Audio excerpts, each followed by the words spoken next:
Partons à la découverte du centre-ville historique de la capitale des ducs de Bourgogne. C'est par le jardin d'Arcy que nous commencerons notre visite. Créé en 1880, c'est le premier vrai jardin public de la ville. Il fut imaginé autour du réservoir construit 40 ans auparavant par l'ingénieur Henri d'Arcy. Ce jardin romantique est gardé par un ours polaire en hommage au sculpteur François Pompon. En quittant le jardin public, impossible de ne pas admirer la façade haussmannienne du palais de la Cloche, connue à Dijon depuis le XVe siècle, avant d'arriver à la porte Guillaume. Cet arc de triomphe était à l'origine inséré dans les remparts de la ville. Une fois le tram passé, laissons-nous guider par les petites chouettes fixées sur les pavés. Elles nous entraînent vers la place Grangier, où nous découvrons, à côté de l'hôtel des Postes, un étonnant immeuble d'art nouveau au toit en pagode. Nous laissons la place Grangier pour arriver aux halles implantées sur l'ancien emplacement du cloître du couvent des Jacobins. Les jours de marché, l'animation de ce quartier est haute en couleurs et riche de saveurs. L'aspect de la structure métallique est aujourd'hui identique à celui que l'on pouvait observer lors de sa construction. Nous quittons les halles en direction de la place François-Rude, aussi appelée par les Dijonnais place du Barrezet, en raison de la statue du vendangeur placée au-dessus de la fontaine. En effet, les vignerons, après avoir foulé longuement les raisins, sortaient avec les bas rosés. Cette place a été aménagée en 1904.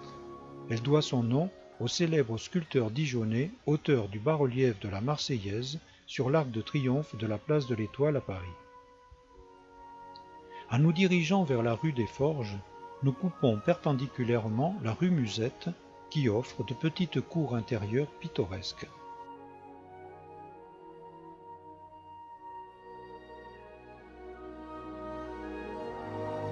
Au 40 de la rue des Forges se trouve l'hôtel Aubriot. C'est dans les caves de cette maison du XIIIe siècle qu'étaient conservés les dépôts monétaires. Au 38, la maison Maillard, construite en 1560 pour le maire de Dijon, présente une remarquable façade Renaissance. Au bout de la rue, nous découvrons l'église Notre-Dame, chef-d'œuvre de l'architecture gothique du XIIIe siècle. Notre-Dame est remarquable par sa façade de fines colonnettes et de fausses gargouilles. Le jacquemart de Notre-Dame fut ramené par le duc Philippe le Hardi et offert aux Dijonnais en reconnaissance de leur aide durant la guerre des Flandres. Dès l'entrée, admirons la nef centrale bordée de piliers massifs. En se retournant, on aperçoit le buffet d'orgue construit par Jean-Baptiste Guisse.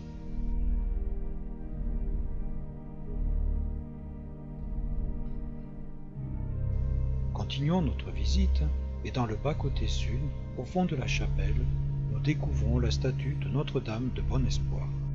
Dans la rue piétonne qui longe le côté nord de l'église, on peut voir une marque singulière.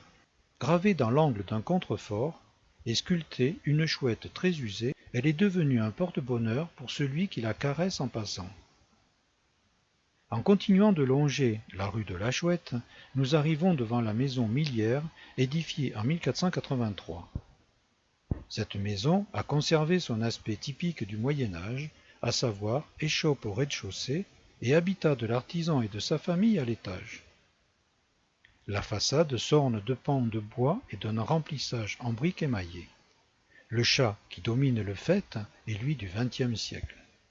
Au bout de la rue de la Chouette, on arrive à l'hôtel de Voguet, qui est le plus bel exemple d'hôtel particulier. À la conception classique et mesurée de l'édifice s'allie tout le raffinement décoratif de la Renaissance.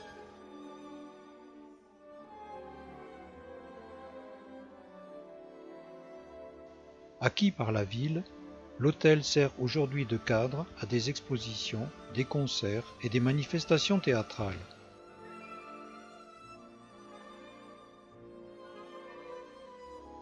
La rue de la Verrerie, où commence le quartier des antiquaires, est typique du Moyen-Âge, avec son bel alignement de maisons à pans de bois en encorbellement et sa succession d'arcades. Empruntons la rue de la Chaudronnerie, puis la rue Janin, pour arriver à la place du théâtre. Le théâtre a été érigé à l'emplacement de la Sainte-Chapelle. C'est l'œuvre de Jacques Sellerier qui lui a donné un style néoclassique.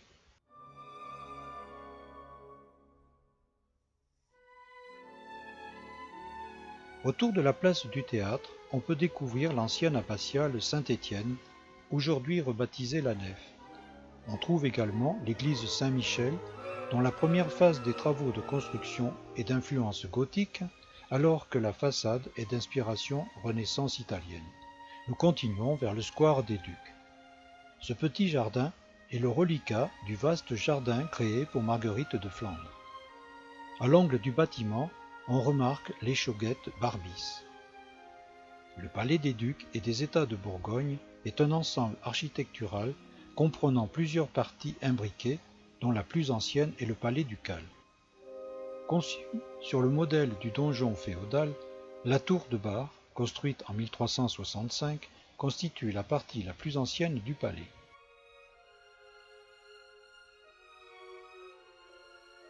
Le musée des Beaux-Arts est l'un des plus importants, l'un des plus beaux et l'un des plus anciens musées de France.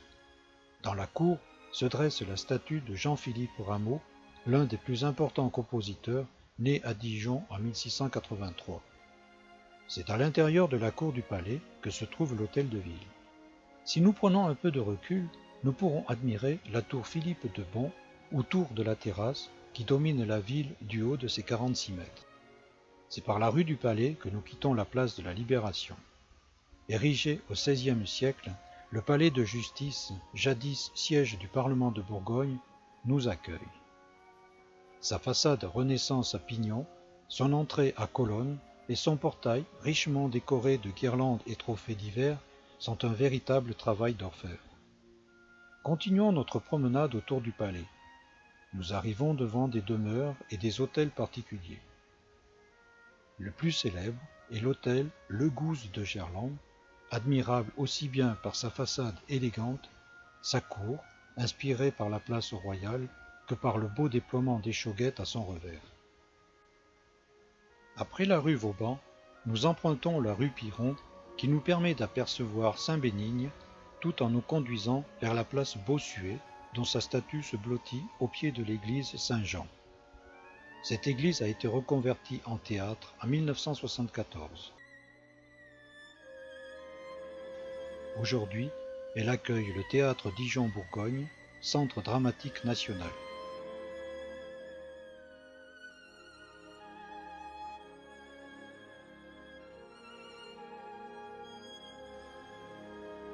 Franchissons la rue Michelet pour arriver à l'église Saint-Philibert, construite en plein épanouissement de l'art roman.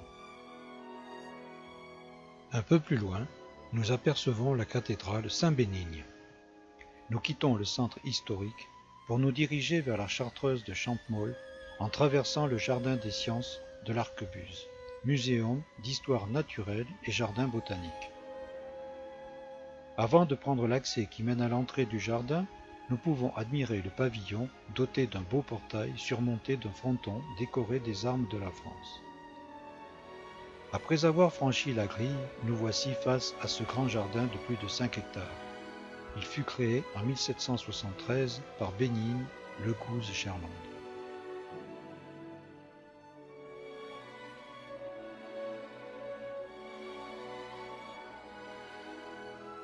Ce jardin se prête à la flânerie et invite à découvrir au détour d'une allée un temple d'amour.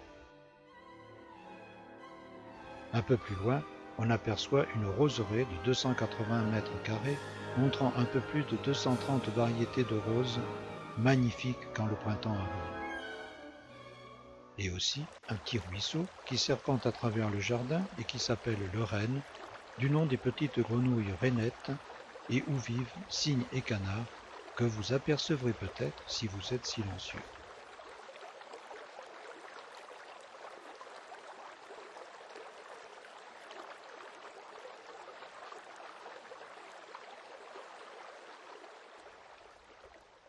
Nous sortons du parc et nous nous dirigeons vers la Chartreuse de Champmolles, fondée par Philippe le Hardi au XIVe siècle. Nous passons devant la tourelle de l'oratoire avant d'arriver devant la chapelle construite au XIXe siècle.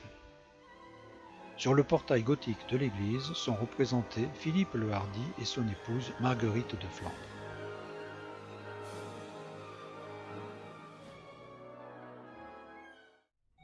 À l'intérieur, un décor néo-gothique peint et sculpté intègre les éléments anciens sauvés des destructions.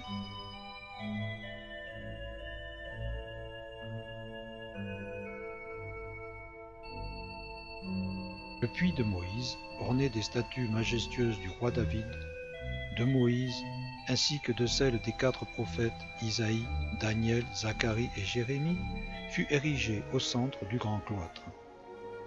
Et c'est ainsi que se termine la visite de la capitale du duché de Bourgogne, héritière d'un riche patrimoine historique et architectural, cité touristique à l'attrait renforcé par sa réputation gastronomique.